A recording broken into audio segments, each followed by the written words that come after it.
Es uno de los himnos más populares y queridos de todos los tiempos. Por más de 100 años ha sido portador de esperanza.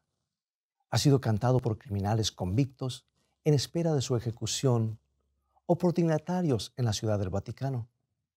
Este himno, que supuestamente hizo que el temerario forajido Jesse James se entregara en un momento de reflexión. Y cierta vez salvó a una mujer de una violación en Calgary. Pero a pesar de la popularidad de este himno, no fue compuesto con la intención de que se lo publicara. Fue garabateado en un momento de inspiración por un sencillo maestro de escuela del Canadá y llegó a los himnarios de todo el mundo, casi por accidente.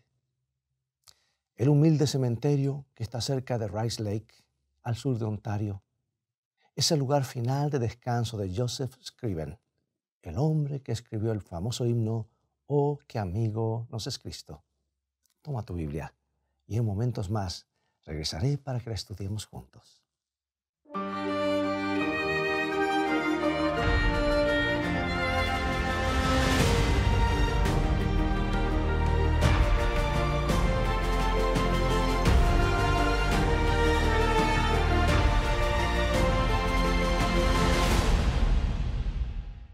Ese lugar estuvo sin señalar por casi 60 años hasta que el premier de notario E.S. Drury dedicó un monumento en 1920. En la dedicación, el premier se refirió a Scriven diciendo que no había construido un ferrocarril o amasado una fortuna. Había contribuido con un pensamiento que sobrevivirá a los trenes y las fortunas. Continuará enriqueciendo las vidas de los hombres cuando las cosas materiales hayan sucumbido y desaparecido. Fueron palabras casi proféticas porque muchas de las cosas que los hombres construyeron en los años 20 ya no están entre nosotros. Pero las sencillas palabras del himno de Scriven continúan brindando consuelo a muchas personas. Acompañó a los soldados en las trincheras de las 2 guerras mundiales. Ha sido cantado por criminales convictos y jefes de Estado por igual. Ha sido traducido a cientos de idiomas y cantado alrededor del mundo. Pero este clásico estuvo a punto de no llegar a nuestro himnario, porque no fue compuesto con la idea de que se publicara. Scriven era un humilde maestro rural que trabajaba para un grupo de familias en la región de Rice Lake, en Ontario. Allí solía escribir para esas familias breves versos de ánimo y estímulo. Y cierta vez, cuando visitaba la ciudad de Damasco en el Medio Oriente, fue inspirado por la historia de la conversión del apóstol Pablo y escribió el poema llamado Orad sin cesar. Le envió una copia a su madre que estaba en Dublín, en Irlanda. Luego hizo copias para algunas familias que había conocido en Canadá. Se suponía que ese era todo el camino que recorrería el poema. Pero muchos años después, alguien le dio una copia a un amigo llamado George Wilson, quien lo publicó en el periódico local de Port Hope, en Ontario. Y cuando la familia Wilson leyó el poema de Scriven, se sintió profundamente impresionada y decidió imprimirlo sobre papel para que toda la ciudad pudiera disfrutarlo.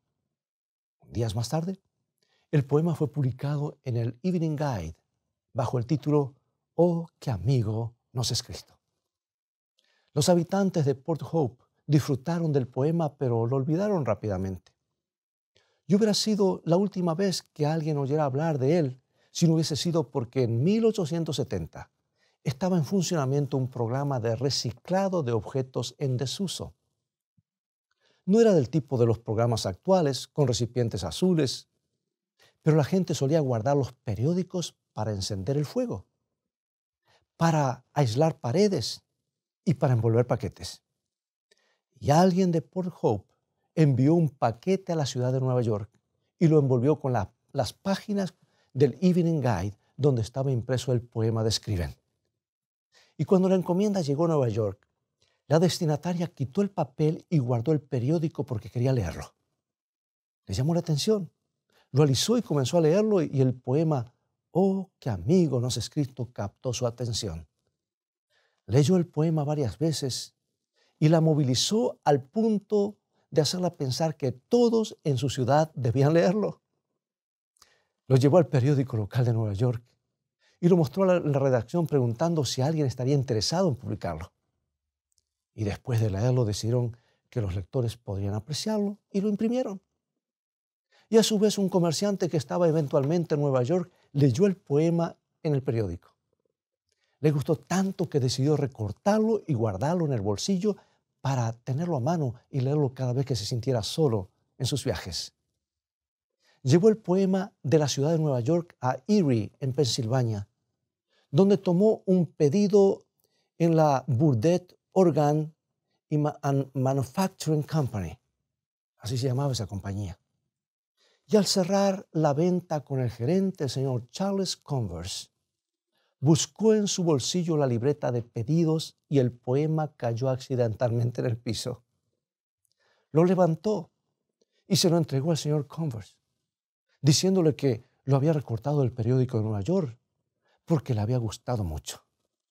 Dijo que le había gustado tanto que pensaba convertirlo en un buen himno. Entonces no sabía que Charles Converse no era solo el gerente de la Burdett Organ Company, sino un músico consumado y un distinguido compositor cuyas obras habían sido tocadas por orquestas de todo el mundo. El señor Converse lo estudió detenidamente y no dijo palabra. Le pidió al vendedor que lo disculpara por unos momentos. Llevó el poema consigo hasta otra habitación donde había un órgano. Se sentó y comenzó a buscar un tono que se adecuara a las palabras. Media hora más tarde, había compuesto la música para el poema de Joseph Scriven. Y el señor Converse regresó entusiasmado a donde estaba esperándolo el vendedor y le mostró lo que había compuesto. Entonces lo invitó para pasar a la habitación donde estaba el órgano para hacerle escuchar el himno. Y de esa manera, en una fábrica en pleno funcionamiento, el vendedor y Charles Converse cantaron juntos «Oh, qué amigo nos es Cristo» por primera vez. Joseph Scriven jamás imaginó cuán popular llegaría a ser su himno, porque en la época cuando Charles Converse le agregó la música, él ya estaba viejo y cansado por haber llevado una vida sacrificada de ministerio laico. Había dedicado toda su vida a ayudar a los demás y en ese camino se había enfrentado con una cantidad de dificultades. Se había comprometido 2 veces y 2 veces su novia había muerto trágicamente antes de la boda. Vivía en una choza de una sola habitación en la calle Strachan en Port Hope, en la que solía albergar a personas enfermas e indigentes. Dedicaba sus ratos libres a cortar leña para las viudas pobres o a predicar en las esquinas, invitando al pueblo a aceptar a Cristo como su Salvador. Ciertas noches manejaba su trineo en medio de la nieve cuando divisó un pequeño bulto en el suelo. Detuvo la marcha y descubrió que aquel bulto era un niño que hacía mucho que estaba al punto de congelarse en la intemperie. Lo arropó con una piel de búfalo para calentarlo y lo llevó de inmediato al hogar de su amigo James Saxby, donde lo hicieron entrar en calor, lo reavivaron y trataron el principio de congelamiento porque estaba en hipotermia. El niñito que Joseph había salvado era David Keith, el hijo de George Keith. Y cuando Joseph Scriven se enteró de que George no podía hacerse cargo del cuidado de todos sus hijos, recibió a David en su propio hogar y se encargó de criarlo. Le enseñó a leer, a escribir, le prodigó atención y lo que es más importante, le enseñó los principios básicos de la Biblia y bajo la supervisión de Scriven, el pequeño David comenzó a crecer. Pero con el transcurso del tiempo, algo anduvo mal. A veces, aún bajo las mejores circunstancias y con las mejores oportunidades, los niños a veces toman sus propias decisiones y siguen un camino equivocado.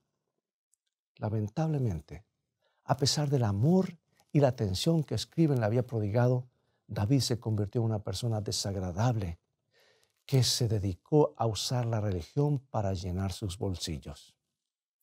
Llegó a ser exactamente lo opuesto del hombre que lo había rescatado. Y finalmente David regresó para matar literalmente a Scriven.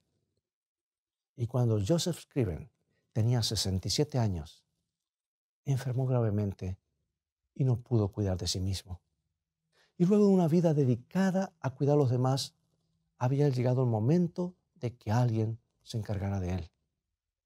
Y James Saxville se hizo cargo llevándolo a su hogar. Cierta mañana el señor Saxville ingresó en la habitación de Joseph y vio que la cama estaba vacía. Era algo poco común, porque estaba tan enfermo que no podía valerse por sí mismo. Algo estaba terriblemente mal. Lo buscaron toda la mañana sin poder encontrarlo. Pero al anochecer encontraron su cuerpo en el arroyo, al pie de la colina, donde alguien había arrojado el cuerpo deliberadamente.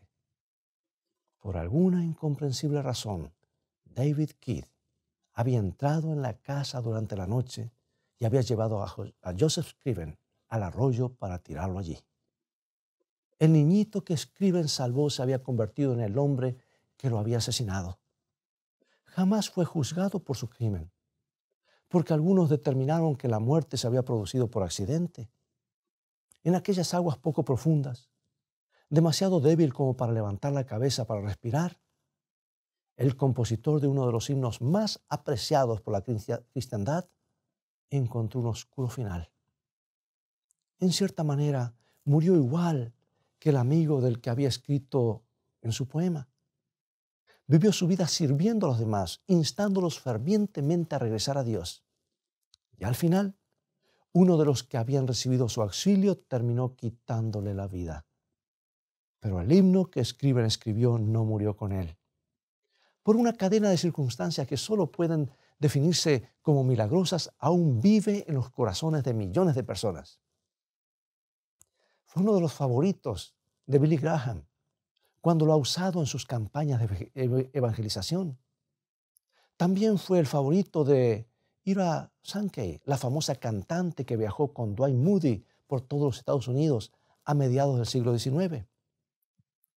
Sankey lo publicó en varios himnarios, pero cometió un error al atribuir las palabras al gran escritor de himnos, al escocés Horacio Bonar. Por unas cuantas ediciones nadie advirtió el error, pero luego fue corregido. Fue uno de los himnos favoritos del presidente Eisenhower en sus últimos años. Y es el himno que se cantó en el funeral de Terry Fox, el famoso corredor a campo traviesa que tenía una sola pierna e inspiró a millones de canadienses antes de sucumbir por el cáncer en 1981.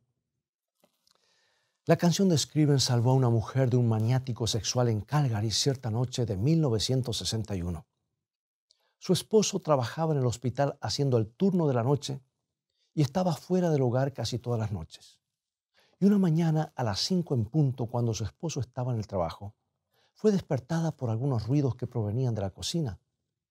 Su esposo no regresaba hasta las 8, pero eso sabía que no podía ser él. Presa del terror, se levantó sigilosamente de la cama y fue a ver qué sucedía, pero en ese instante la silueta de un hombre irrumpió por la puerta del dormitorio. Cuando se incorporó, el hombre de la puerta se abalanzó sobre ella, la arrojó al piso y comenzó a atacarla. Motivada por el terror y sin saber qué hacer, comenzó a cantar: «Oh, qué amigo nos es Cristo». Él sintió nuestra aflicción. Y mientras cantaba el himno, algo sucedió en aquel hombre que no pudo continuar hacer lo que estaba haciendo. Aflojó las manos que la sujetaban. Ella salió debajo de él y corrió a la casa del vecino a pedir ayuda, vestida con apenas sus ropas de cama. Más tarde, la policía encontró al atacante. El himno de Joseph Scriven, el cántico cuyo autor jamás supo que llegaría a ser tan famoso y querido, le había salvado la vida a una mujer. Pregunto, ¿cuál es el secreto de este canto que ha conquistado tantos corazones alrededor del mundo? Las palabras en sí no constituyen una pieza literaria. La música es sencilla y nada imponente, pero hay algo en él que habla de nuestras necesidades más profundas como seres humanos. Oh, qué amigo nos es Cristo. Este es un canto que nos recuerda que hay un amigo que está más cerca de nosotros que un hermano. No importa a qué tengamos que hacerle frente, no importa cuán dura sea la situación, tenemos un Dios que siempre está pendiente de nosotros. Y refiriéndose a Jesús, el autor de Hebreos, la Biblia nos dice en Hebreos 2, 17 y 18,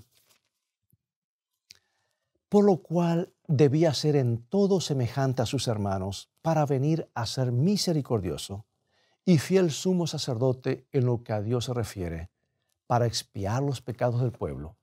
Pues en cuanto él mismo padeció siendo tentado, es poderoso para socorrer a los que son tentados.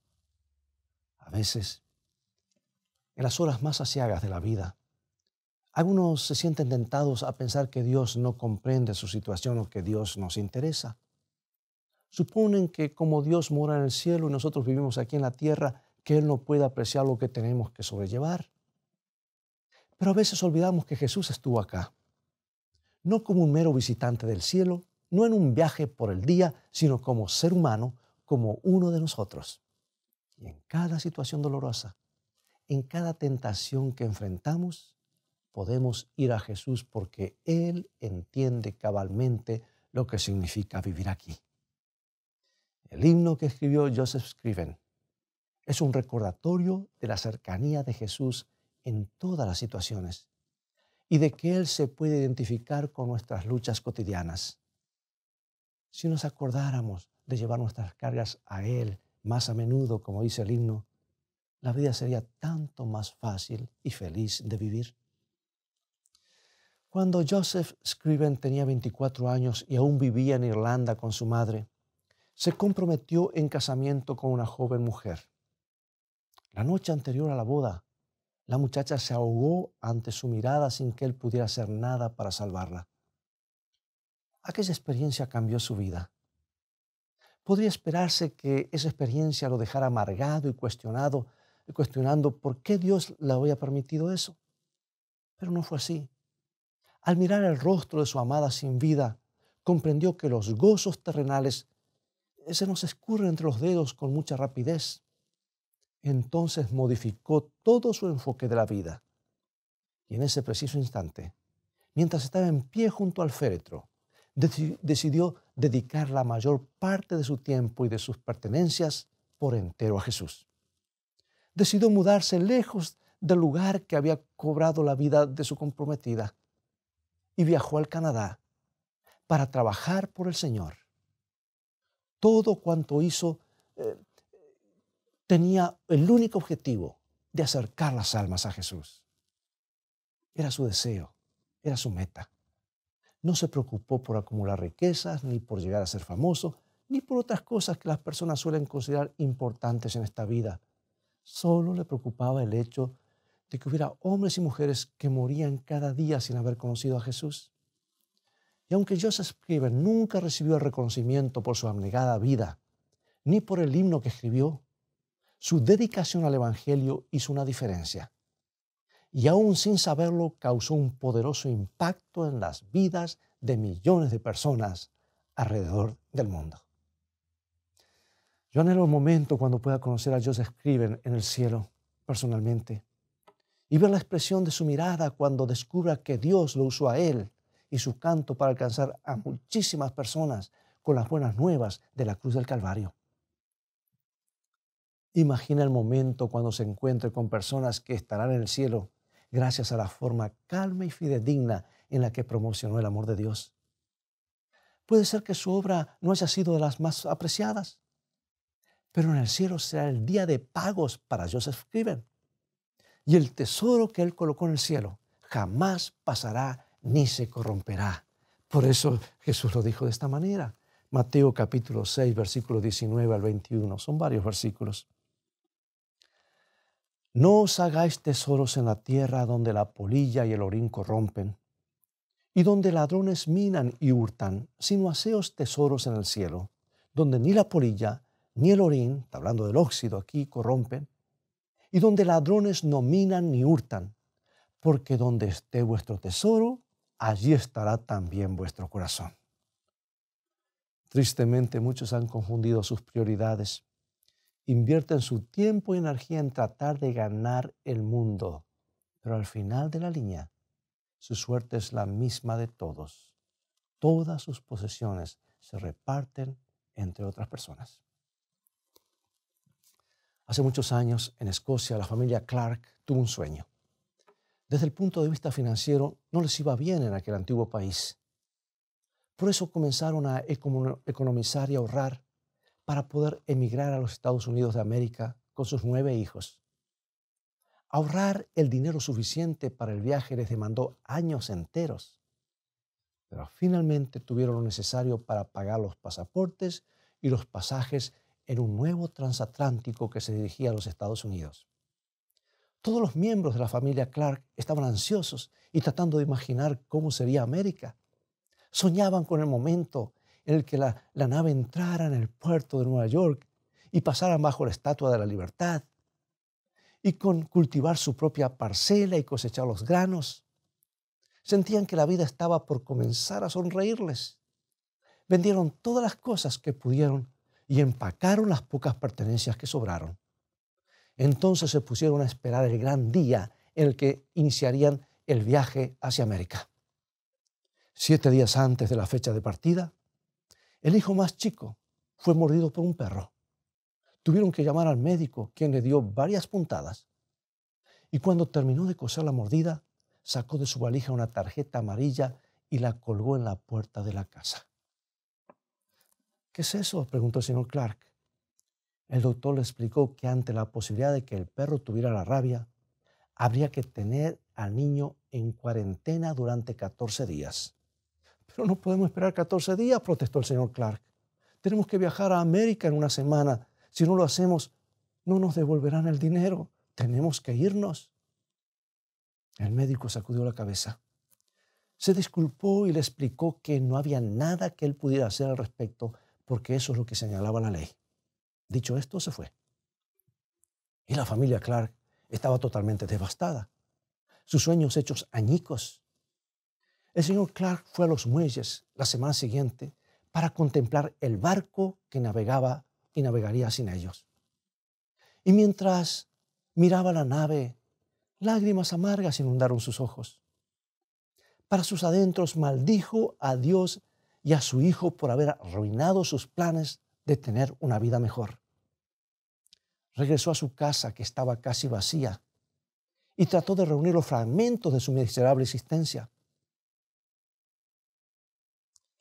5 días después, corrió por toda Escocia la noticia de que el poderoso Titanic, el barco que iban a abordar los Clark, se había ido al fondo del océano, llevándose consigo la vida de cientos de pasajeros. Y cuando el señor Clark escuchó las noticias, su actitud cambió, porque se dio cuenta de que si el perro no hubiese mordido a su hijo, toda la familia estaría muerta. Alzó al niño en brazos y le agradeció a Dios por salvar a su familia.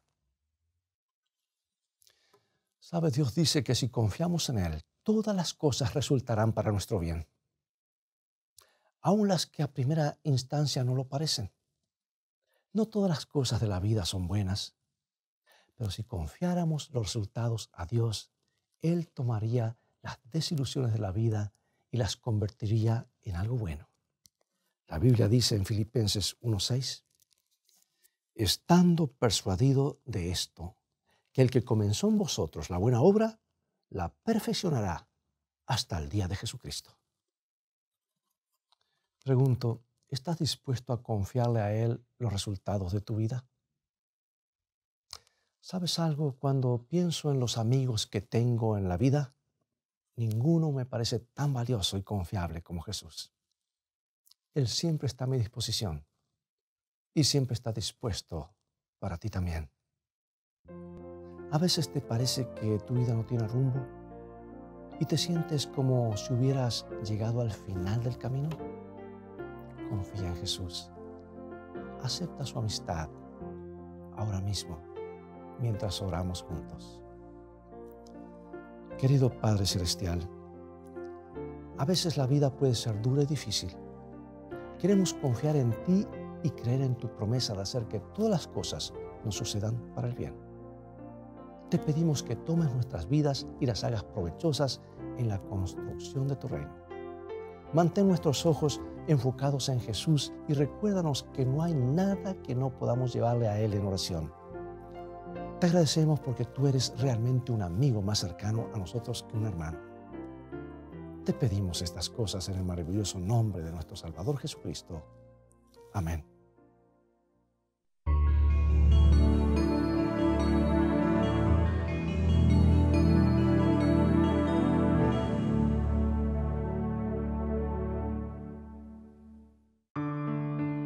Nuestro Padre Celestial está esperando derramar sobre nosotros la plenitud de sus bendiciones. Es privilegio nuestro beber abundantemente en las fuentes del amor infinito. Qué extraño que oremos tan poco. Dios está pronto y dispuesto a oír la oración sincera del más humilde de sus hijos. ¿Por qué han de ser los hijos e hijas de Dios tan remisos para orar? Cuando la oración es la llave en la mano de la fe para abrir el almacén del cielo, en donde están atesorados los recursos infinitos de la omnipotencia.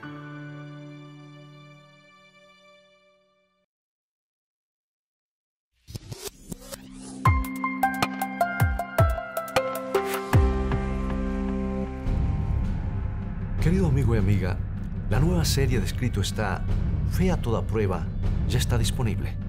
En ella nos trasladaremos al antiguo Imperio Romano, donde los primeros cristianos, rodeados por un ambiente sediento de poder, lujuria y persecución, lucharon para mantener una fe viva pagando el precio de la muerte. Y aunque carecieron de poder político o recursos económicos, alcanzaron la victoria. ¿Cómo pudieron estos mártires soportar la tortura y el dolor? ¿Cómo mantuvieron viva la llama de la fe?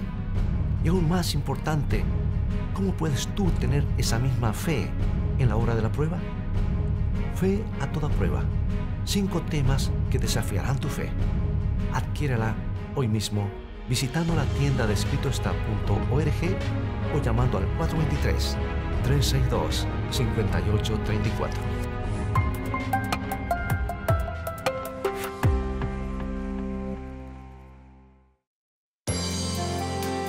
Pregunto, ¿qué es lo que espera Conéctate Dios de cada ti? mañana a escritoestá.tv para ser inspirado por el devocional diario.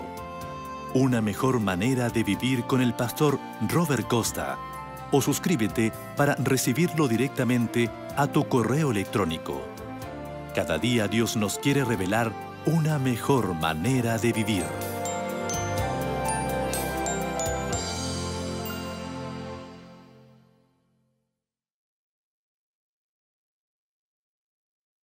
Amigos, ha llegado el momento de despedirnos una vez más. Visítanos en nuestro sitio de internet escritoestá.tv.